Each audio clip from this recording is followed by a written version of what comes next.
Contrary to some opinions out there, our next guest does not see a cakewalk for stocks in 2011. Expect a slow grind and the emergence of new conditions in the markets. Stag in deflation. Joining me now from Chicago is Lincoln Ellis, Chief Investment Officer at Strategic Financial Group. Lincoln, welcome back to Bloomberg. Happy New Year. Always good to have you on. Happy New Year to you too, Mark. Thanks so much. Lincoln, before we get to stag in deflation, a term we should mention that you coined, what are the big themes that are going to play out in 2011? Yeah, we think there are two big themes that we see sort of playing out across the year, and the first is an uptick in volatility.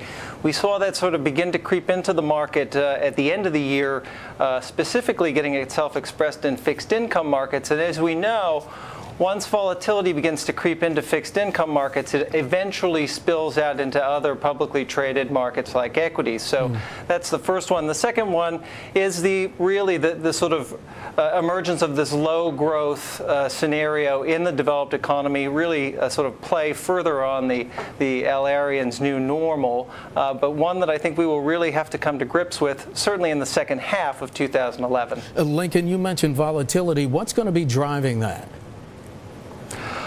Well, I think a number of things will drive that. First of all, from a technical perspective, we are extraordinarily overbought in almost every market except fixed income. Commodity complexes entering the year at new 18 and 24-month highs. Equities returning to their pre-Lehman level. And we've really had a straight shot since the bottom, since the beginning of September. And so that will produce the normal kind of cyclical pattern that we see in January. The other outlying events, clearly we have to deal with Europe. We have some exogenous concerns about geopolitical events in the Asian peninsula, and of course a potential slowdown in China could all prove difficult to manage and give us that uptick in volatility. Lincoln, you talk about the geopolitics. Is the story of 2011 going to be China, or is it going to be Russia trying to reassert itself?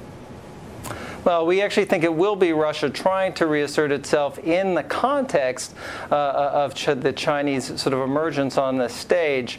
We think that that could have adverse effects in the global energy space, particularly in natural gas. We saw that a couple of years ago when they're cutting off supplies to Western and Eastern Europe. But it could also have effects on crude and crude shipping, which we would think could push oil up north of $125 a barrel. Do global central banks have their work cut out for them this year? Well, I think we do. You know, we're not quite at the stag and deflation conversation anyway, but it's a good segue because the kinds of flows that we're seeing really does put both global investors and global policymakers in a bit of a box.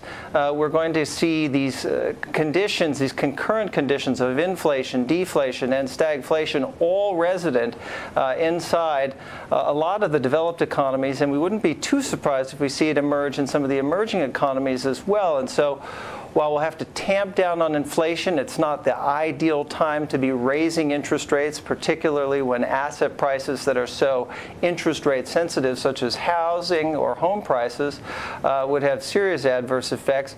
Also, raising the cost of money could have significant impact on employment and potential employment growth in 2011 too. So there are lots of headwinds that we don't think the market is fully discounting yet. So do you see stag in deflation as a perfect storm?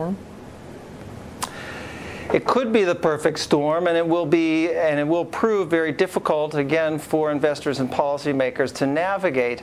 Again, you'll note there is a growth scenario underlying our sort of 7 for 11 thematic, but it is one that takes into account a much more sobering environment, and one that kind of helps investors wrap their heads around the idea that the kind of employment gains and the kind of low permanent employment that we saw particularly in the developed economies, is going to be very difficult to recapture, even if we are to hit some of the more robust GDP forecasts that we've seen out there. I think the fact of the matter is that we're going to have to adjust to this new normal, and we simply kick the can down the road 12 or 18 months with a full 30% of GDP coming off the back of U.S. government stimulus last year. So does this new normal mean that global GDP is due for a big slump in 2011, perhaps in the back half of the year? I think that that's probably right. I think what you'll continue to see is publicly traded securities markets react positively to what has been undoubtedly very positive global macro kind of news, like the ISM numbers that we got this morning, and we will continue to see those numbers report in well through the fourth quarter. By the time we get into the middle of the second quarter and we get the numbers out of the first quarter of 2010, we will begin to see a slowdown, a market slowdown in terms of consumption, production, and final and end demand, and that we believe will lead us to these large-scale revisions that we're seeing, or that we believe we'll see in GDP in 2011. Lincoln, are the publicly traded markets running out of patience with Ben Bernanke and the Fed? How long can they keep rates artificially low?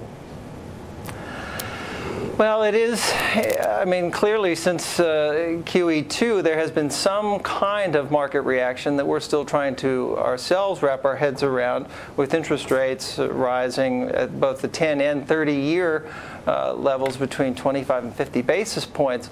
I do think that at some point, either investors or other currency custodians, which is a nice way of saying other central banks, will, come to have a sort of come to the mountain moment with Ben Bernanke and the folks at the Fed, and tell them that they're going to have to react to a recovering economy, and that means adjusting interest rates accordingly. Lincoln, our last 30 seconds. Yesterday, Austin Goolsbee, the chairman of the White House Council of Economic Advisors on ABC, warning Republicans against, quote, playing chicken with the debt ceiling. The debt ceiling right now, federal debt limited to $14.3 trillion. The debt now stands at $13.9 and rising. If the debt ceiling's not raised, what's that going to mean for the U.S. economy going forward?